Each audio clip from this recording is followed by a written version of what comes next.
The wrong stop.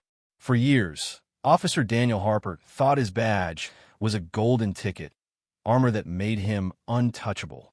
In a quiet town of Willow Creek, he'd built a reputation, the kind whispered about in barbershops and grocery store aisles. Racial profiling, petty harassment, power trips. He'd done it all, and that badge was a shield, his excuse, his free pass. Complaints piled up, but they vanished into the ether of a system that turned a blind eye. Daniel didn't just bend the rules. He rewrote them to fit his smirk. But all that changed the day he pulled over the wrong car, a modest sedan driven by someone he never saw coming. Behind the wheel was Major Erica Jordan, a black military officer with 2 decades of service, a chest full of medals, and a spine forged in fire. She wasn't just ready to fight back. She knew how. What happened next would unravel Daniel's carefully constructed kingdom and shine a light on every shadow he'd try to bury. Let's rewind to where it all started. Because this isn't just a tale of corruption. It's a story of karma catching up, swift and unrelenting. Daniel Harper wasn't your average cop. 10 years on the Willow Creek force had turned him into a local legend, but not the heroic kind. He'd park his cruiser outside the town's few minority-owned businesses, sipping coffee and staring through tinted windows, waiting for something, anything, to justify a move. He'd tail black drivers for miles, lights off, until a flickering taillight or a rolling stop gave him an excuse to flip on the sirens. The community knew his game, like the time he stopped Jamal Carter, a middle school coach, for acting suspicious while walking his dog in broad daylight, or when he held up Mrs. Lin, a 70-year-old Chinese shopkeeper, for jaywalking because she shuffled too slowly across Main Street. Daniel was clever, though. His reports were masterpieces of vague justification. Subject displayed erratic behavior or officer perceived potential threat. The same tired lines, over and over, polished enough to slide past scrutiny. Complaints? They'd evaporate, lost in a maze of paperwork or dismissed by a captain who liked Daniel's arrest numbers. In the precinct break room, officers would mutter, "Did you see what Harper pulled today?" But no one spoke up. Not when he had buddies in the chief's office. Not when he kept the stats looking good. Who'd take a civilian's word over a cop with a wall of commendations? You could see the arrogance in the way he strutted, the way he'd flash that grin when another grievance got tossed. "Just doing my job," he'd say, polishing his badge like it was a crown. That badge wasn't just his identity. It was his weapon, and he wielded it like he owned Willow Creek. People like Daniel start believing they're invincible, that the rules don't apply. And that's exactly when the universe decides to teach them otherwise. Enter Major Erica Jordan. 20 years in the Army, tours in Iraq and Syria, more decorations than Daniel had traffic citations in his logbook. But she didn't wear her achievements like a billboard. Most days, her voice steady with the conviction of someone who'd lived it.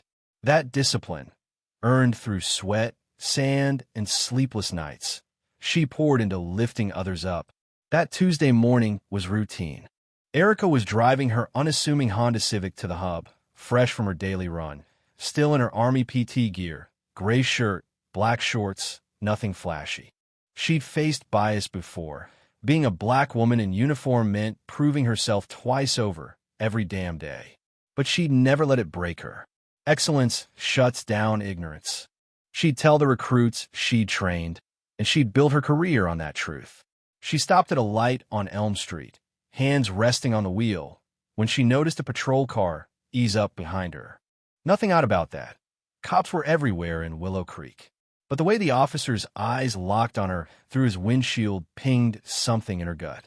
2 decades of military instinct don't lie. She ran her checklist, seatbelt on, radio low, hands at 10 and 2, just like she drilled into her MPs back in the day. Erica didn't just know the rules. She taught them. The light flipped green. She drove on, keeping it at a clean 30 miles per hour. The cruiser stayed glued to her bumper, so close she couldn't see its grill in her mirror. 1 block, 2, 3. Erica knew this routine too well. Then came the lights, red and blue slicing through the morning haze. She sighed, not out of fear but exhaustion. Another day, another stop. Except this one was about to rewrite the script. Daniel Harper had no clue who he'd flagged down. To him, she was just another target, another chance to flex. He swaggered up to her window, voice dripping with that practiced edge. License and registration. Erica moved slow, deliberate, narrating every step. I'm reaching into my glove box for my documents, officer. She handed over her license, registration, and, crucially, her military ID. Daniel skimmed the first two, but the third made him pause. Not in awe, though, his lip curled. You expect me to buy this? Looks fake to me. Her tone stayed level professional. Yes, sir. I'm Major Erica Jordan, currently stationed at Fort Ramsey.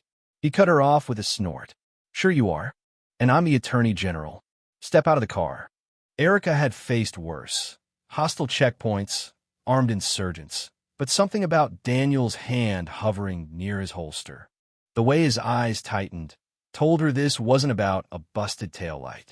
Officer Harper, she said, clocking his nameplate. May I ask the reason for this?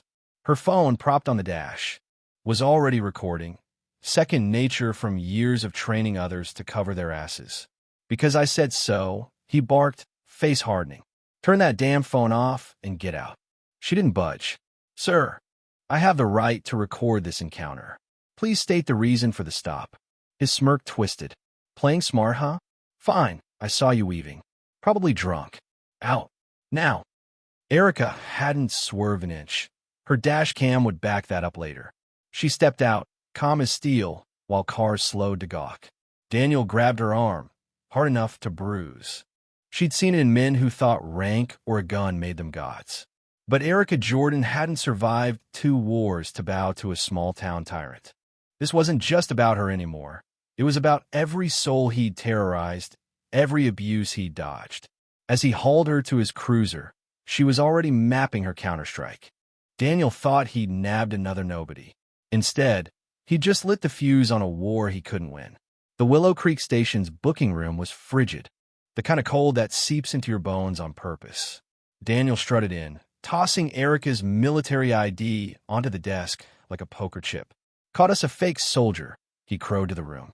A few officers glanced up, uneasy. Something about this didn't sit right, and they could feel it. Erica sat cuffed, silently cataloging every misstep, improper detainment, no Miranda rights. Excessive force. Then Sergeant Maria Torres stepped forward. Unlike Daniel, she actually checked the ID, running it through the system. Her eyes widened. Harper outside. Now. Their whispers carried.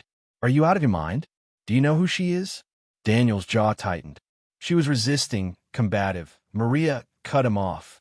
Your cam better back that up, or you're screwed. Erica spoke up, voice cool as ice. Actually, Sergeant, I prefer the cuffs stay on for now.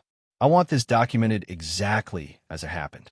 She shifted, letting the station's security cams catch the red marks blooming on her wrists. Daniel's grin faltered, first crack in his armor. I like my phone call, she added. Not to a lawyer, though. She dialed Colonel David Reese, her old JAG mentor, and put it on speaker. The room froze as Reese's voice thundered through. You have 1 hour to release Major Jordan. Or, I'm calling the police commissioner, the governor, and DOJ myself.